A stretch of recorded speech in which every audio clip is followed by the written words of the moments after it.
strategi pembelajaran inovatif untuk siswa MPLB. Di sini kami membahas 3 strategi pembelajaran, yaitu yang pertama strategi pembelajaran project based learning, yang kedua yaitu collaborative learning, dan yang ketiga yaitu problem based learning. Yuk simak.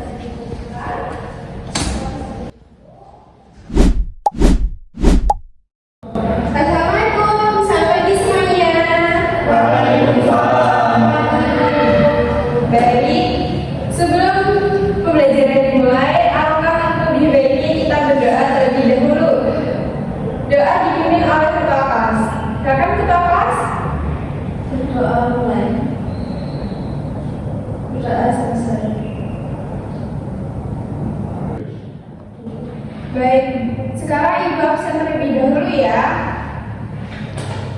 Yang pertama, Alvinia hadir, Novarita hadir, Kaila hadir, Putri Hasifa hadir, Wahyu Wiji hadir.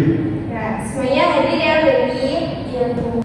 Baik, sekarang Ibu akan menjelaskan strategi yang pertama. Strategi yang pertama yaitu PJBL atau Project Based Learning. Ada yang tahu Project Based Learning itu apa? Baik, Project Based Learning adalah pembelajaran yang berpusat pada proyek nyata. Kalian akan berpikir kritis, mencari solusi, dan hasilnya harus bisa dipresentasikan. Berikutnya, strategi PJBL bertujuan untuk mengembangkan kemampuan siswa dalam berbagai aspek. Tidak hanya dari sisi akademik, tetapi juga keterampilan hidup atau lifestyle yang sangat dibutuhkan di dunia nyata. Melalui PJBL, siswa belajar yang pertama, melatih berpikir kreatif dan kritis, yang kedua, mengembangkan kemampuan berpikir, yang ketiga, belajar mengambil keputusan. Manfaat kalian mempelajari strategi PJBL ini yaitu kalian belajar dengan konteks nyata, melatih kerjasama dan komunikasi, dan kalian menjadi siap menghadapi dunia nyata atau kerja nyata. Selamat pagi anak-anak. Pagi. Baik anak-anak, di sini Ibu mau bertanya, siapa di sini yang pernah melakukan tugas kelompok? Kayak Bu, waktu disuruh bikin proyek secara kelompok di pelajaran bahasa Indonesia. Nah, pasti itu hasilnya kalian presentasikan di depan kan. Nah, itu merupakan salah satu contoh pembelajaran yang mirip dengan project based learning atau pembelajaran berbasis proyek. Kalian tahu nggak apa itu project based learning? Saya dulu ya. Itu seperti kelas kelompok itu. Nah, PJBL itu adalah pembelajaran di mana kalian menyelesaikan masalah secara nyata dan dengan membuat produk atau solusi dan kemudian kalian menyajikan ke publik. Nah, dalam hal ini mungkin kalian teman-teman sekelas bisa membentuk kelompok menjadi 2 kelompok ya. Nah, secara kelompok itu akan memilih salah satu masalah nyata yang ada di sekolah dan mencari solusi kreatifnya. Mungkin kalian bisa memilih dari 2 masalah yang ada Ibu sebutkan ini. Yang pertama itu ada masalah kebersihan di ruang kelas atau toilet sekolah. Nah, yang kedua itu ada masalah pada antrian di kantin, di mana siswa tidak sabar dan kalau menolak. Nah, Ibu harapkan dari 2 proyek yang kali ini kalian dapat berdiskusi secara cepat karena waktunya terbatas. Kalian punya waktu 30 menit untuk mendiskusikan dari proyek yang Ibu berikan. Ya, untuk kelompoknya sendiri apa gitu? Mungkin untuk kelompoknya kalian bisa milih sendirian.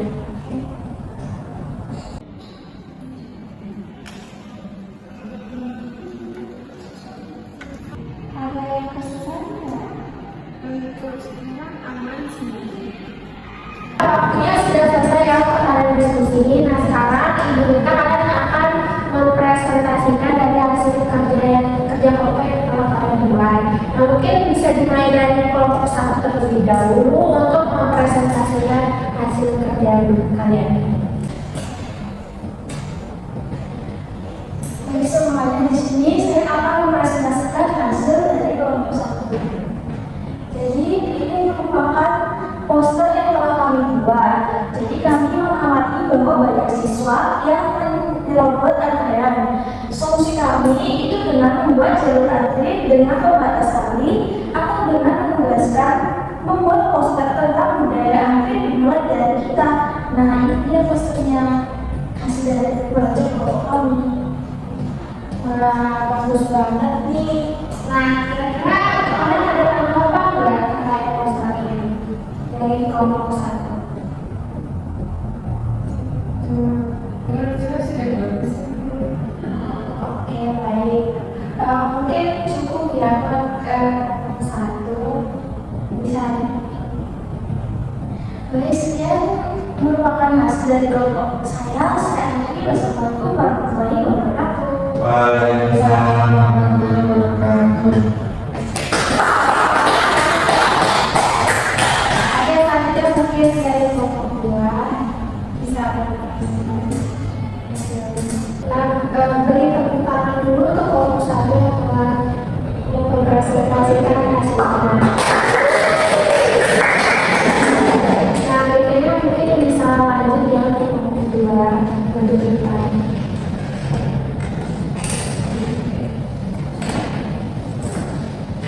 Baik, saya perwakilan dari kelompok 2 akan mempresentasikan hasil diskusi dari kelompok kami.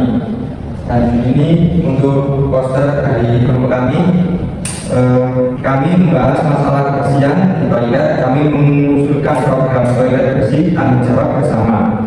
Ada jadwal piket ringan untuk memantau serta poster pengingat untuk menyiram dan menjaga kebersihan. Kami juga mendesain stiker kecil berupa slogan yang akan ditempel di toilet.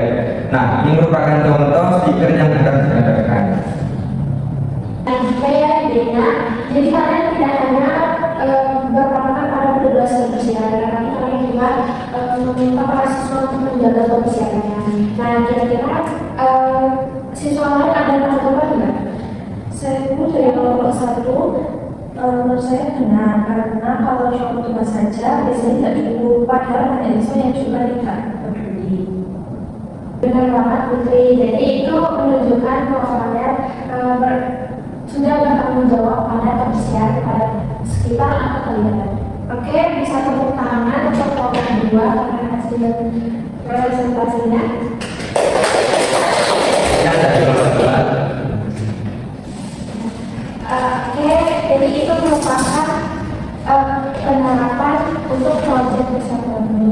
Nah, dari presentasi kedua itu kita bisa belajar bahwa masalah di sekitar kita itu bisa diselesaikan dengan ide-ide kreatif dan kerjasama sesama tim.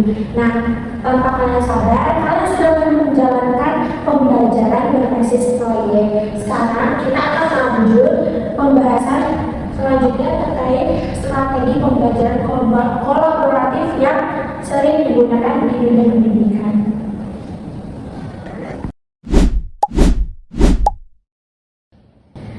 Baik, jadi di sini saya akan menjelaskan mengenai kolaboratif learning. Apa sih itu kolaboratif learning atau biasa disebut dengan pembelajaran kolaboratif, yaitu kerjasama antar anggota kelompok untuk mencapai tujuan bersama. Strategi pembelajaran kolaboratif sendiri menekankan pentingnya kerjasama antar individu dan juga menumbuhkan pengetahuan bersama dan juga saling mendukung satu sama lain. Strategi ini mengajarkan tanggung jawab kepada setiap individu dalam suatu keberhasilan kelompok dan evaluasi pada akhir. Jadi dengan kerjasama dan juga berbagi kegiatan belajar itu dapat meningkatkan pemahaman yang lebih optimal kepada siswa. Jadi siswa juga merasa lebih dihargai dan keberadaannya juga lebih terlihat. Selanjutnya yaitu adalah tujuan dari strategi pembelajaran kolaboratif sendiri. Yang pertama yaitu meningkatkan pemahaman akademik, yang kedua mengembangkan keterampilan sosial, yang ketiga meningkatkan motivasi belajar. membaca, dan yang keempat yaitu menciptakan lingkungan yang inklusif, yang kelima membentuk karakter, dan yang terakhir yaitu meningkatkan hasil belajar. Selanjutnya yaitu manfaat dari strategi pembelajaran kolaboratif itu ada 4, yaitu yang pertama meningkatkan tanggung jawab individu, yang kedua menumbuhkan kepedulian antar anggota, yang ketiga memperkuat interaksi sosial, dan yang keempat yaitu membentuk kelompok yang stabil dan lebih solid. Assalamualaikum warahmatullahi wabarakatuh. Selamat pagi anak-anak. Pagi. Bagaimana kabar kalian pada pagi hari ini? Baik, Bu. Ibu harap kalian senantiasa dalam keadaan sehat dan siap untuk belajar ya. Jadi pada pertemuan kali ini sesuai yang Ibu sampaikan pada minggu lalu, kita akan mempelajari salah satu materi yang sangat penting terutama di bidang perkantoran, yaitu sarana dan prasarana perkantoran. Ibu akan membacakan tujuan pembelajaran dari pelajaran kita hari ini. Tujuan pembelajaran kita pada pagi hari ini yaitu siswa mampu menjelaskan dan menyebutkan sarana dan prasarana perkantoran.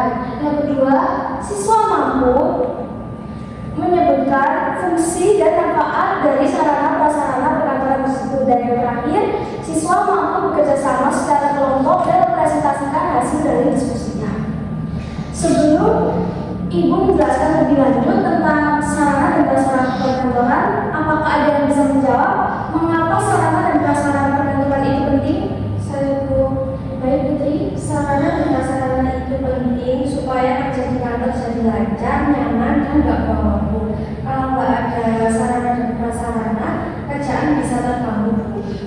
Benar sekali jawabannya. Tepuk tangan untuk Mbak Putri.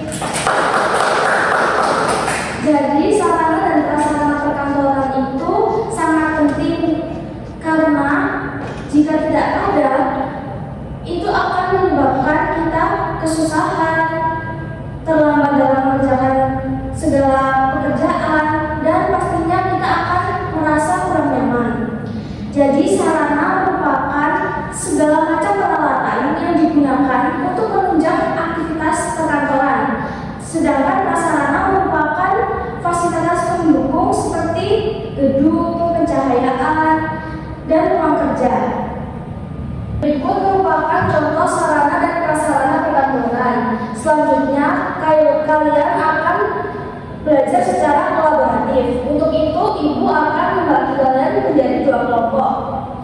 Masing-masing kelompok akan Ibu berikan 1 topik untuk didiskusikan ya.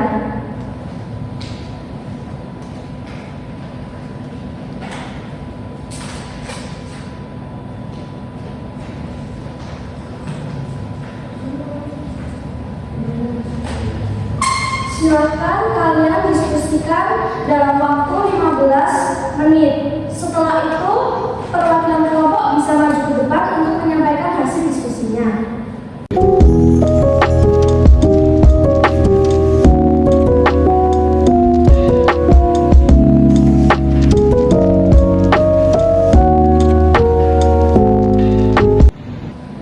Baik, dikarenakan waktu diskusi telah selesai, dimohon untuk masing-masing kelompok secara perwakilan bisa maju ke depan yang bisa dimulai dari kelompok 1 terlebih dahulu. Selamat siang teman-teman. Selamat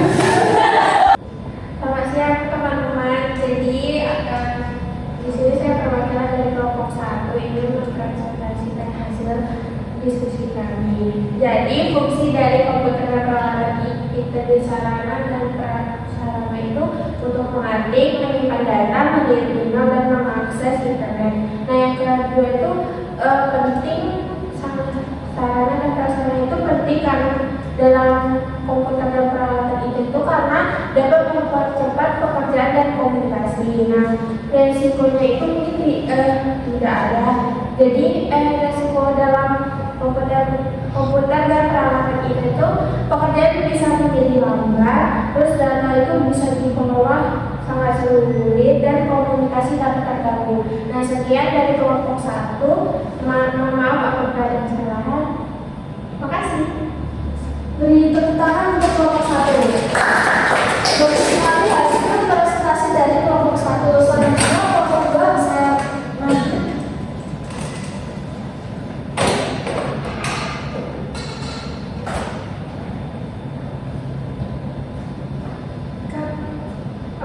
Saya perwakilan dari kelompok 2 akan mempresentasikan hasil diskusi kami, yaitu kita membahas ruang arsip dan lemari dokumen.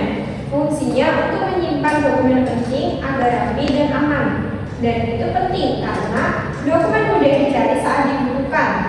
Jika tidak ada, risikonya yaitu dokumen bisa hilang, rusak atau berantakan. Cukup sekian dari kelompok kami. Apakah ada yang ingin ditanyakan? Terima kasih.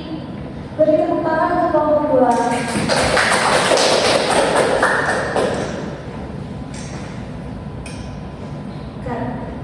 Baik anak-anak, hari ini kita sudah berdiskusi dan membahas tentang sarana dan prasarana perkantoran. Jadi dapat disimpulkan bahwa mempelajari jenis-jenis sarana dan prasarana perkantoran, manfaat serta fungsinya itu sangat penting dikarenakan itu dapat menunjang efektivitas, efisiensi serta produktivitas pekerjaan saat kita nanti bekerja di perkantoran. Menurut Ibu cukup sekian pembelajaran pada hari ini. Apabila ada kurang lebihnya, mohon maaf. Wassalamualaikum warahmatullahi wabarakatuh. Waalaikumsalam warahmatullahi wabarakatuh.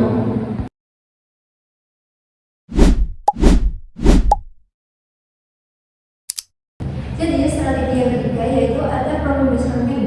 Problem based learning sendiri yaitu adalah cara belajar yang dimulai dengan masalah nyata di sekitar kita. Kalian diajak untuk berdiskusi dan memecahkan masalah itu. Jadi strategi yang ketiga yaitu ada problem based learning. Problem based learning sendiri adalah cara belajar yang dimulai dengan masalah nyata yang ada di sekitar kita. Kalian diajak untuk memecahkan masalah tersebut dengan cara mencari informasi, berdiskusi, dan membuat solusi.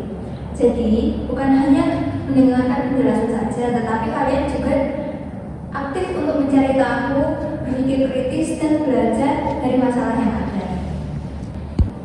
Dari problem learning itu sendiri juga memiliki tujuan, yaitu agar melatih memecahkan masalah secara nyata, kemudian mengembangkan kemampuan berpikir kritis dan kreatif, dan menghubungkan teori dengan praktek. Kemudian problem learning sendiri yaitu ada tantangannya. Yang pertama yaitu membutuhkan waktu yang lebih lama, kemudian butuh kesiapan sumber daya dan alat bantu, dan yang terakhir yaitu ada penilaian yang lebih kompleks lagi.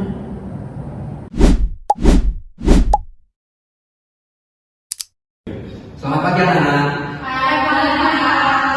Hari ini kita akan belajar tentang sistem penyimpanan arsip dengan pendekatan problem based learning. Saya akan memberi satu masalah nyata yang ada di kantor. Silakan kalian untuk berdiskusi dan mencari solusi. Untuk masalahnya sendiri, di suatu kantor pimpinan meminta satu surat penting pada kalian.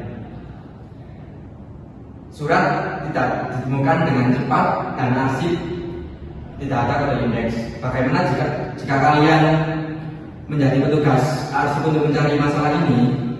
Apakah ada yang mau bertanya? Saya Pak, Silakan. apakah kami langsung membuat sistem baru untuk menggantikan yang lama? Pertanyaan yang bagus Putri. Sebelum mencari solusi, kalian bisa mengidentifikasi suatu akar masalah. Misalnya, apakah sistem penyimpanan tidak sesuai dengan arsip, atau apakah petugas tidak tahu bagaimana cara mengarsip dengan benar. Berarti Pak, kami harus menganalisis dulu baru merancang saluran perbaikannya. Betul, dalam strategi problem based learning, kalian bisa menganalisis, mencari informasi, dan lalu mencari solusi praktis. Bukan hanya itu, dalam dunia kerja juga harus yang masuk akal. Dan selanjutnya saya akan membagi kelompok. Silakan kalian diskusi dan mencari solusi. Kelompok bisa milih sendiri atau saya pilihkan? Dari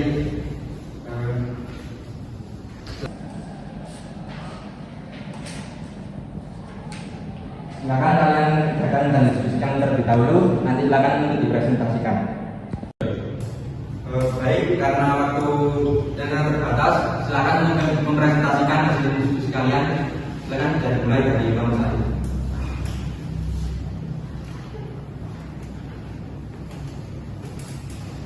Perkenalkan, kami dari kelompok 1 dan kami akan menyampaikan hasil dari kelompok kami.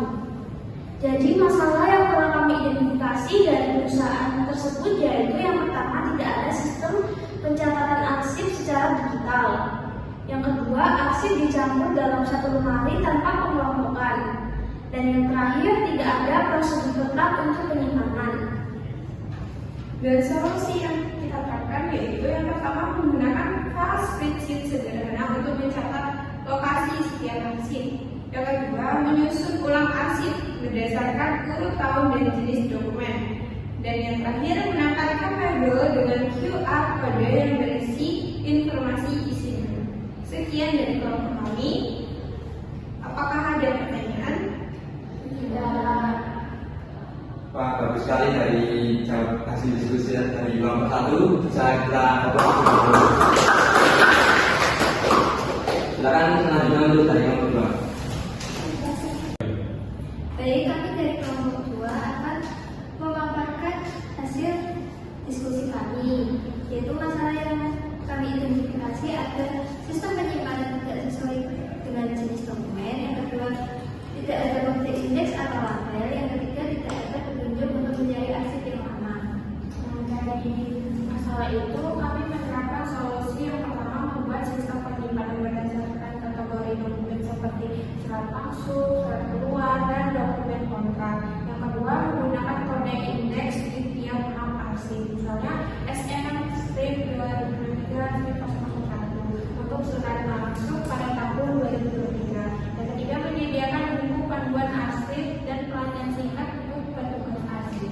Nah, sekian dari pemaparan kami.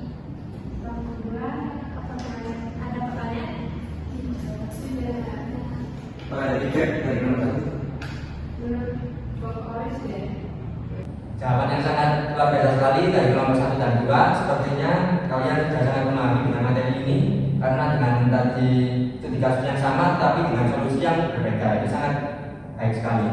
Mungkin untuk pembelajaran kita hari ini kita cukupkan sampai di sini. Sekian dari saya. Wassalamualaikum warahmatullahi wabarakatuh. Waalaikumsalam warahmatullahi wabarakatuh. Terima kasih, Bapak. Ya. Sekian dari kelompok 2.